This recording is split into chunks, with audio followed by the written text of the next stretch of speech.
Continuação do capítulo 9. Como Deus fala com você? Embora saibamos que Deus fala claramente através da Bíblia, muitas de nós ainda não sabemos como ouvir a voz de Deus em nosso espírito. Como Deus fala com você? Alguém perguntou à escritora e palestrante Carole Mayarhau. Achei a resposta dela imensamente prática e útil. Comigo, ele fala através de um sinal inconfundível em meu coração. Ele nunca falou comigo em voz alta, mas às vezes o pensamento colocado pelo Senhor em minha alma é tão vívido que só pode ser dele. Muitas vezes é apenas um pensamento ou uma ideia que flameja em minha mente e eu sei que vem do Senhor. Às vezes é um pensamento tão diferente de tudo o que eu estava pensando, ou tão criativo que eu jamais seria capaz de imaginá-lo, ou ainda oposto ao que eu queria ouvir de Deus. Quando isso acontece e o pensamento está em conformidade com a Bíblia, sei que ouvi a voz de Deus de um modo inconfundível. Oro frequentemente para que possa ouvir a voz divina mais vezes e com maior clareza. Quando não consigo, sei que ele não parou de falar. Eu é que parei de ouvir.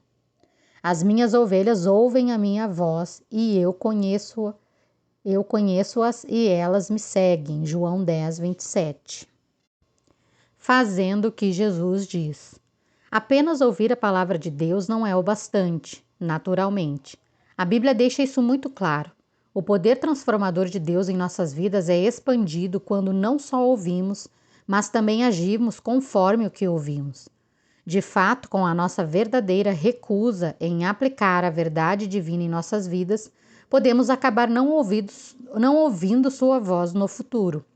O pecado verdadeiramente bloqueia nossos ouvidos espirituais, da mesma forma que a cera em excesso tapa o ouvido físico. Quando isso acontece, podemos aparecer para ouvir, acenando com a cabeça e dizendo sim, mas não estamos compreendendo absolutamente nada. Pessoas com ouvidos tapados espiritualmente estão sempre aprendendo, mas nunca podem chegar ao conhecimento da verdade, como Paulo escreve em 2 Timóteo 3,7. O fato triste é que não podemos ficar acostumadas a ouvir a voz de Deus, a ponto de não mais nos comovermos. Podemos nos tornar como as pessoas sobre as quais Deus nos advertiu através do profeta em Ezequiel 33, 31, 32. E eles vêm a ti como o povo costuma vir e se assentam diante de ti como o meu povo e ouvem as tuas palavras, mas não as põem por obra. Pois lisonjeiam com a sua boca, mas o seu coração segue a sua avareza. E eis que tu és para eles como uma canção de amores, canção de quem tem voz suave e que bem tange, porque ouvem as tuas palavras, mas não as põem por obra. Essa declaração soa assustadoramente familiar, não?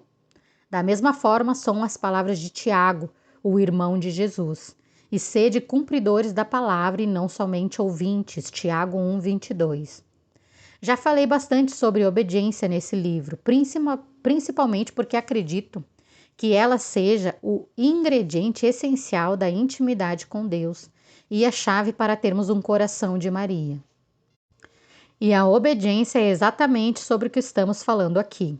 Ou levamos as palavras de Jesus ao coração e mudamos, ou vamos ouvir e desprezá-las. E desprezar a voz de Deus é pior do que não ouvir, especialmente quando dizemos que o amamos.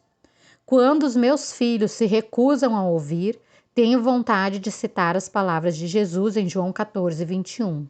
Aquele que tem os meus mandamentos e os guarda, este é o que me ama. Não me diga que você me ama, é o que quero dizer, quando eles vêm suplicando para assistir a desenhos animados depois de terem recebido a ordem para limparem seus quartos. Obedeçam às minhas ordens. Jesus não mede palavras conosco. Ele diz com franqueza tudo o que realmente é importante em nossas vidas. Ele coloca o dedo em nosso ponto sensível, nos lugares afetados pelo pecado que tentamos esconder com tanta dificuldade. Aponta para o nosso quarto bagunçado e diz: faça isso e viverá. Temos que obedecer porque ele deseja que vivamos. Oswald Chambers iluminou minha vida de muitas formas, mas talvez nenhuma foi tão penetrante como essa verdade simples sobre a importância da obediência. Todas as revelações de Deus estão seladas até serem abertas por nós através da obediência. Obedeça a Deus do modo como Ele lhe mostra, e instantaneamente a próxima etapa se torna acessível para você. Deus nunca vai revelar mais sobre si mesmo até que você tenha obedecido ao que já conhece. Infelizmente, é mais fácil falar sobre obediência do que fazer alguma coisa a respeito. Dissecamos e analisamos a verdade divina e colocamos em debate e filosofamos sobre ela. Fazemos qualquer coisa, mas não permitimos que ela atinja a nossa vida. O que Jesus realmente queria dizer? Perguntamos uns aos outros enquanto refletimos sobre as palavras de Cristo no estudo bíblico de quarta-feira à noite. Certamente ele não quis dizer que precisamos vender tudo o que temos e dar aos pobres, concluímos. Depois continuamos a explicar por que precisamos reduzir a oferta de missões até que tenhamos saldado a dívida do carro novo. Esse é um exemplo extremado, naturalmente, mas penso que há algo dentro de nós que se rebela contra a autoridade de Deus em nossa vida. Algo profundo que insiste em fazer as coisas do nosso jeito.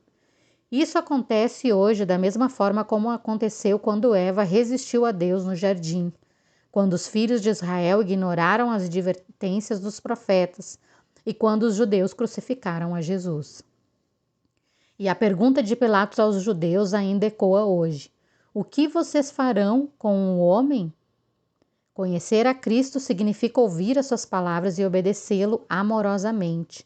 Caso contrário, não o conhecemos de fato. Kathleen Norris, autora do Amazing Grace, A Vocabulary of Fight, descreve uma simples experiência que afetou sua realidade e mudou sua vida. O grupo de mulheres de sua igreja pediu-lhes para conduzir um estudo bíblico sobre o anticristo, uma tarefa para a qual ela não se sentia preparada. O conjunto de matérias de estudo lhe deu alívio, mas não muita ajuda prática, pois afirmava que até mesmo Agostinho havia desistido do assunto. Ele alegou que a questão estava além do seu entendimento. Então Kathleen pediu ajuda ao seu pastor. Rapidamente ele resumiu e repudiou a tendência que os cristãos têm de sempre identificar o anticristo como seus inimigos pessoais ou com as autoridades detestadas por eles. É uma tentação indolor, escreve Norris. Em nosso século, o anticristo foi identificado como Adolf Hitler, Joseph Stalin, Pol Pot, e tendo em vista a histeria política generalizada na América, sem dúvida também o foi em relação a Bill e Hillary Clinton. Mas então, escreve Norris, o pastor disse algo tão simples, mas que ficaria em seu coração para sempre. Cada um de nós age como um anticristo. Ele disse, sempre que escutamos o evangelho e não lhe damos ouvidos. Recebendo a repreensão. O que acontece quando nos recusamos a ouvir a Deus e agir conforme suas palavras? A Bíblia diz claramente que Deus, como um pai amoroso, não vai aplicar a correção adequada, que Deus, como um pai amoroso, vai aplicar a correção adequada às nossas vidas. Porque o Senhor repreende aquele a quem ama, declara Provérbios 3:12. Assim como o pai ao filho a quem quer bem. O nível de disciplina que recebemos depende principalmente do nível de nossa receptividade ao ensino. Quando minha mãe era pequena, bastava que seu pai a olhasse com decepção e ela já estaria nos braços dele, desfazendo-se em lágrimas e implorando seu perdão. Quanto ao meu pai, foi preciso que ele estivesse mais energia com a filha mais velha. Eu não fui apenas bem criada, mas bem disciplinada também. E com muita frequência isso vem à minha mente. Isso também se aplica à vida espiritual. Se estivermos dispostas a aprender, obedeceremos prontamente. Como consequência, a intensidade da disciplina é razoavelmente menor, às vezes indolor, Mas se não estivermos receptivas e recusarmos a repreensão divina, a intensidade da disciplina aumenta consideravelmente, assim como a correção que eu recebia do meu pai. Não porque Deus seja implacável, mas porque nossos corações estão rebeldes. Nosso Pai amoroso fará tudo o que for necessário para destruir essa rebeldia antes que ela nos destrua. Mesmo que isso signifique nos deixar esperando, como ter que esperar por algo que queremos. Tirar nossos brinquedos, como o computador novo que acabou de quebrar, ou permitir que alguma aflição surja em nossa vida. Escreve o salmista: Antes de ser afligido, andava errado, mas agora guardo a tua palavra. Salmo 119, 67. Antes de pensar que Deus é cruel, continue a ler. Este não é um filho trêmulo e maltratado. É um filho que recebeu a disciplina, alguém como eu. Alguém que pode olhar para trás e dizer ao Pai com total segurança: Tu és bom e abençoador. Ensina-me os teus estatutos.